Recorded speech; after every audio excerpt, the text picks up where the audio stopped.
And we're back. It's Hook and Ladder. We are week 9. Good Lord, the season is flying by. I know. It's kind of depressing. The season's almost over. When I look at it, we still got a couple more months of football because there's going to be football with bowl games, obviously, up until, first week of January. Yeah. So don't get too down, too sad. We got plenty of football to go. Yes. It's crazy how quick the season's just flying by. Well, let's go get started. Ole Miss knocked off Oklahoma 34-26. I watched this game, and yesterday was a weird day for football. It was like, I don't want to say a lot of sleepwalking through games, but it was definitely a very weird day. It had potential to be a massive shake-up kind of day, and it really didn't turn out that way at all, and we'll get to that. But not even, not all the, outside of the ranked teams playing, there were some really good games. Of unranked opponents. Congratulations, Auburn, getting their first conference win, beating Arkansas. I watched that game because I had money in Arkansas, and they didn't help me out. Auburn makes a quarterback change. So just like talking about them, talking about games like that, as well as the ranked games. But Oklahoma, Ole Miss.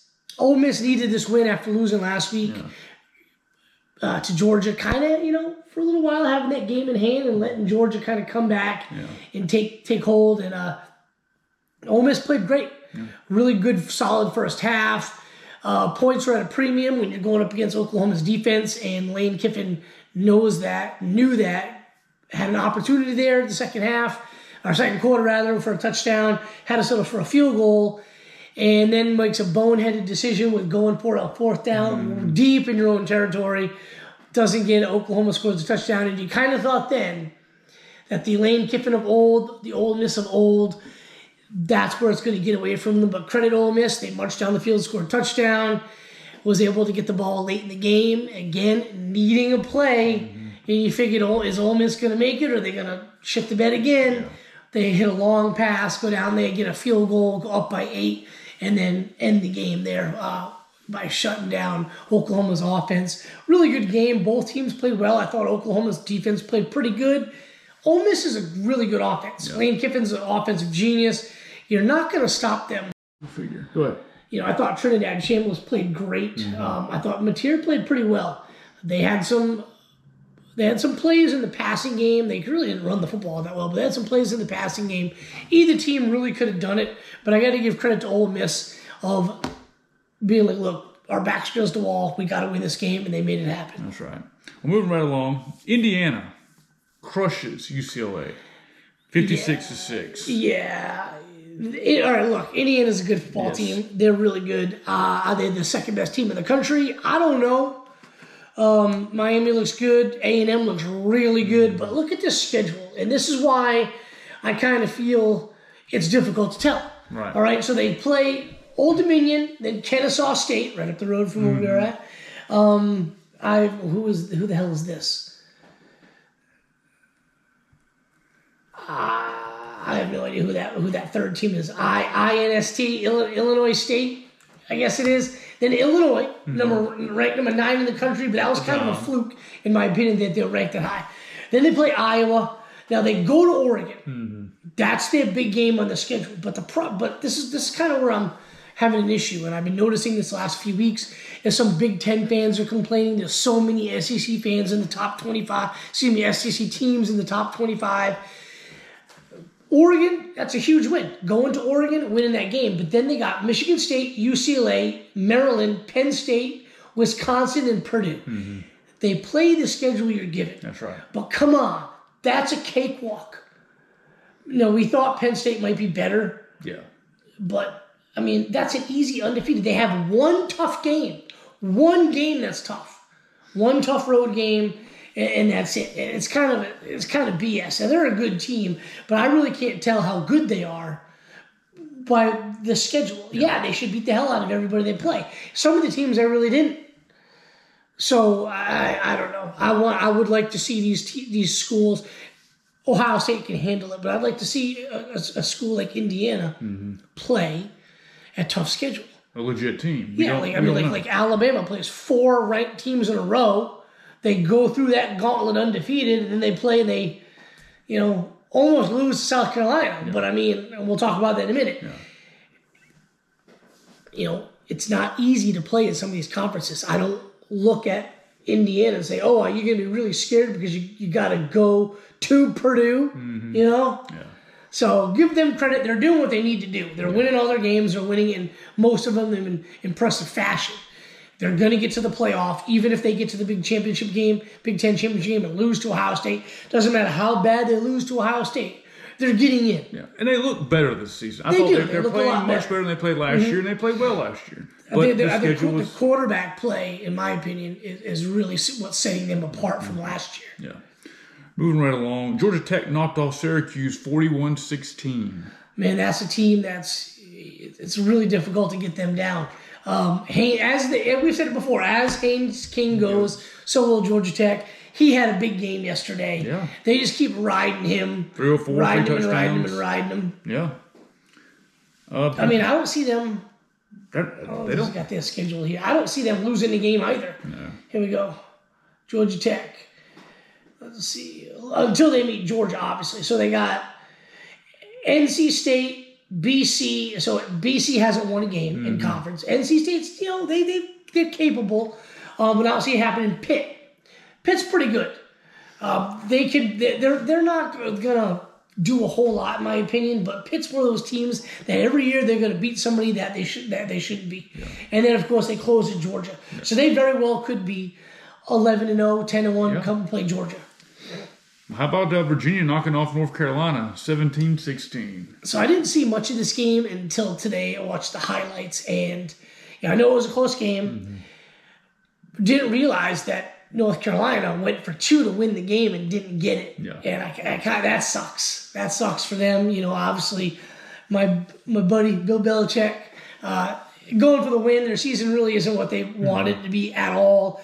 Got to go for the win there. I don't mind it. But, credit Virginia. Yeah. These games aren't easy to come in every single week and beat the hell out of everybody. Sometimes you got to win these ugly games. You grind it out. And 7-1, the Virginia Cavaliers. Memphis knocked off South Florida 34-31. I think it was 17 fourth quarter points. South Florida had this game pretty much in hand until that fourth quarter. Memphis comes back, and South Florida misses a field goal to tie it to end of regulation. This was a game South Florida needed to get to that group of 5 playoff, and I think with them losing, this probably is going to put them out. But Memphis has a loss as well. They're 7-1.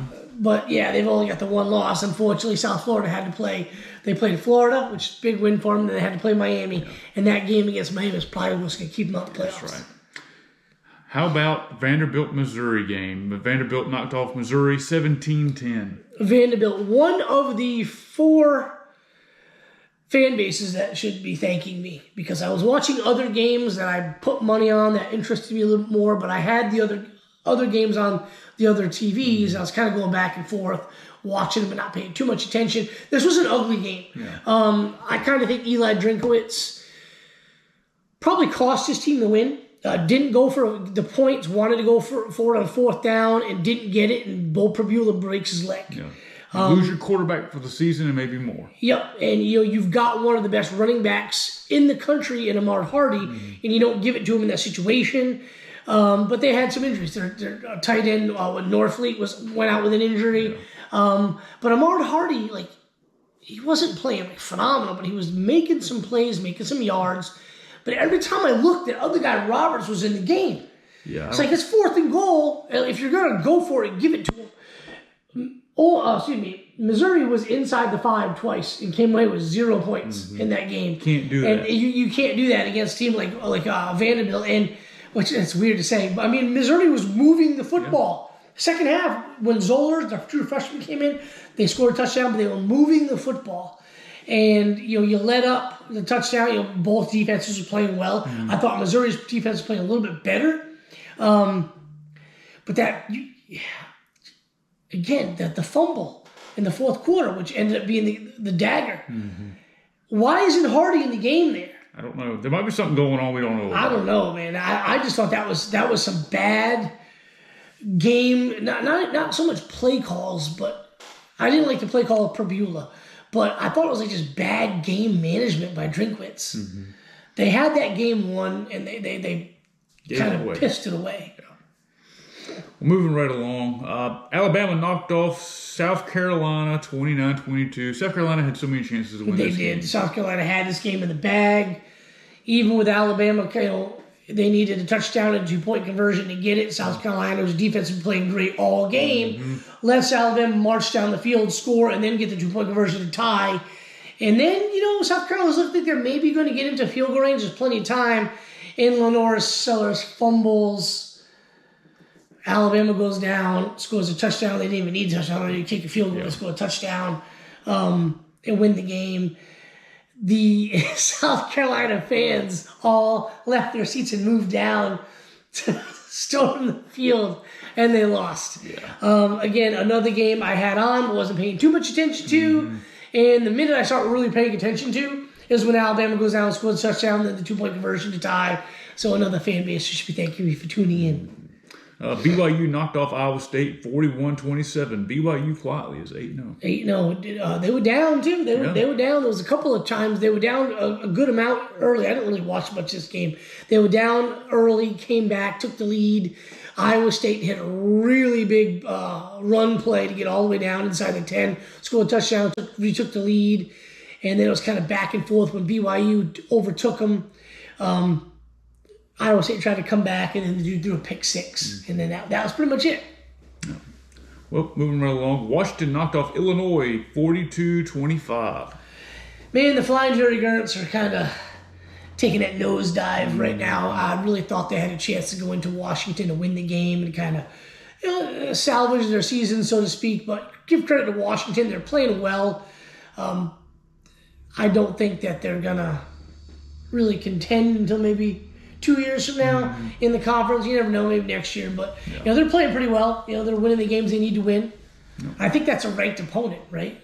Was Illinois ranked? Or Illinois is 23. So Washington beat a ranked opponent. Yeah, Washington's 6-2. So how about that? Texas Tech knocked off Oklahoma State. They played angry this week. They did, and it's Oklahoma State, one of the most inept offenses in all of college football. It's crazy to say because for like 15 years they were always just a solid program. Yep. Cincinnati knocked off Baylor 41-20. Didn't watch any of this game, but Cincinnati is they're 7-1. Yep. How about Texas come from behind win over Mississippi State? Another game I really wasn't paying any attention to until I tuned in when it was 35-20 or what 38. It was 28. It was 38-21 when I tuned in. Yeah. And Texas just kept getting the football and scoring. Yeah. And it's like, all right, Mississippi State, your defense was holding them, and then now you're a sieve. And then your offense was doing great stuff all game, and now you can't get anything. They were blitzing. Texas was blitzing everybody for like a couple of possessions, getting the ball back, nibble it. Second game in a row, a second time out of 3 games, he returns a punt return. That's just a huge punt return. It's not like this is he's returning a punt when you're already up 30 or down 30. I mean, these are game-changing punt return touchdowns. And, they win in overtime. Arch goes out with a concussion. Yeah. And Mississippi State had their chances to win. I mean, this was, 12 minutes left to go in the game. They were up, 17 points? And then they were up 10 with 5. Yeah. And they ended up losing. Yeah. Oregon knocked off Wisconsin 21-7. Yeah, ugly game. Yeah. You would have thought that Oregon would be up, winning by much, much more. I don't really know what went on in the game. I didn't watch any of that game. But kind of weird. Yeah. They're looking beatable, I guess is the word I'm looking for. Yeah. Miami knocked off Stanford 42-7. Yeah, scored something like 30-something unanswered points with the weird camo color uniforms. Playing angry as well.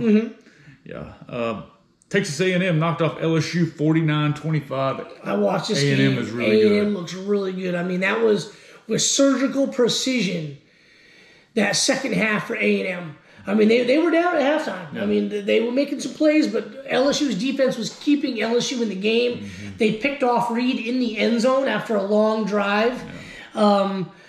LSU's offense, the offensive line is completely inept. They can't run the football. The passing attack is good. They've got good wideouts. Nussmeier's a really good quarterback, But the problem is protecting the guy. He was taking a beating all game. Even when he was completing passes downfield, he was taking a beating. Yeah. And then that second half started.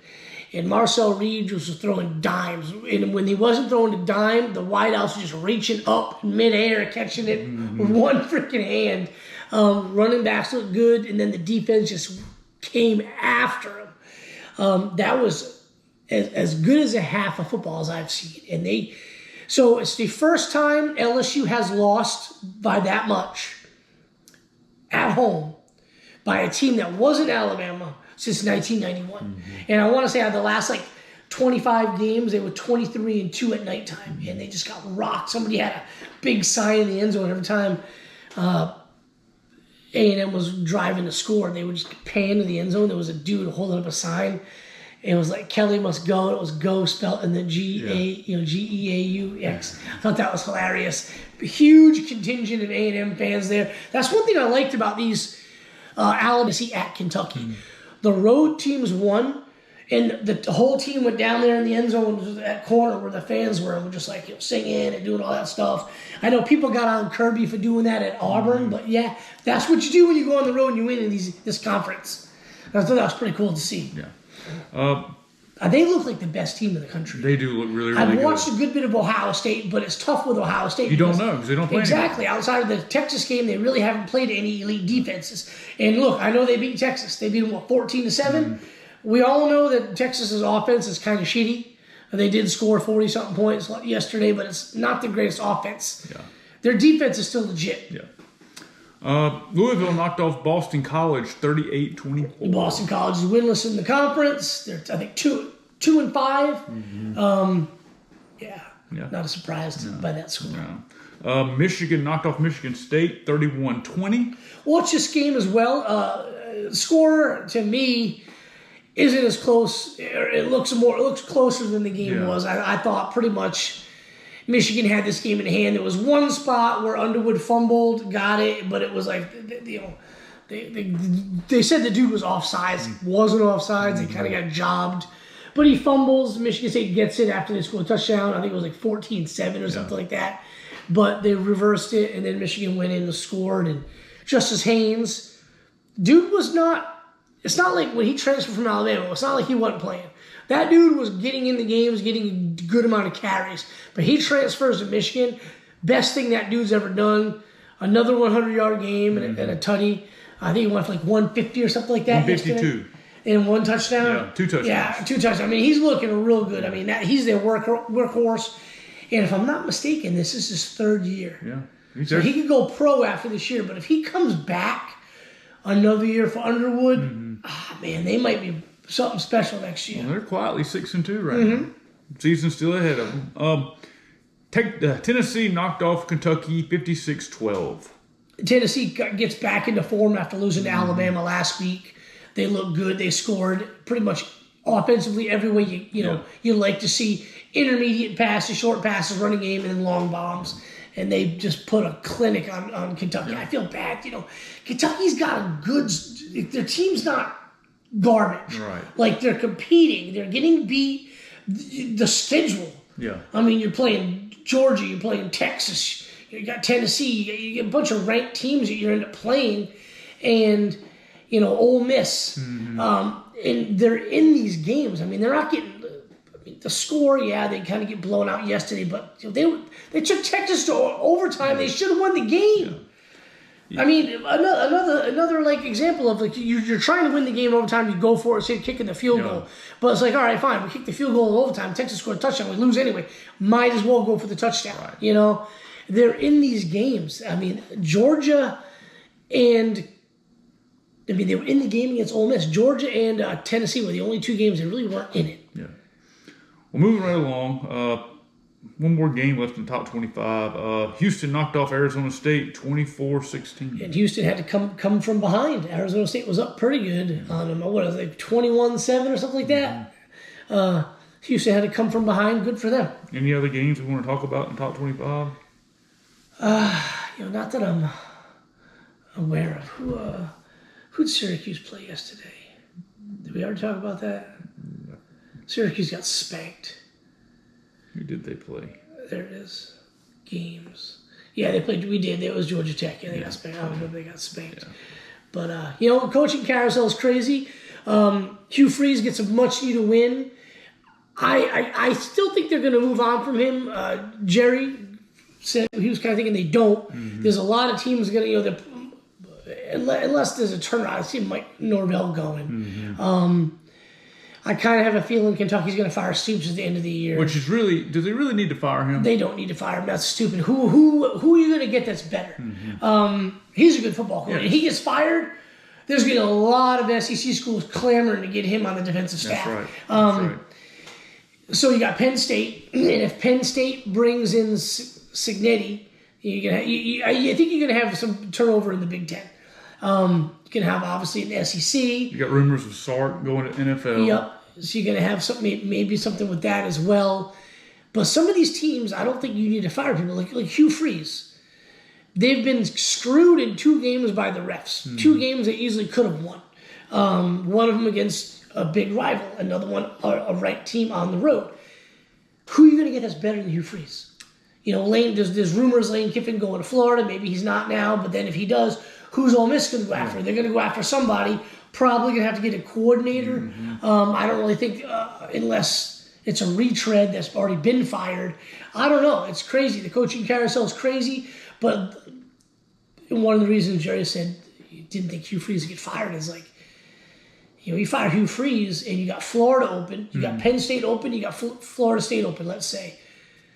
Auburn's the 4th on that list, best, and I still think, Auburn's a better job than Penn State, but really, not really. You know what I'm saying? I mean, maybe that's a little bit of SEC bias because I think it's easier to win at Penn State than it is at Auburn. You can go 10-2 at Penn State. Yeah. If you have the right coach, you can go 10-2. Yep. You do that for long enough at Auburn, they're eventually going to get rid of you. Yeah, because you can't beat Auburn, you can't beat Georgia, and you can't beat Alabama. Yes.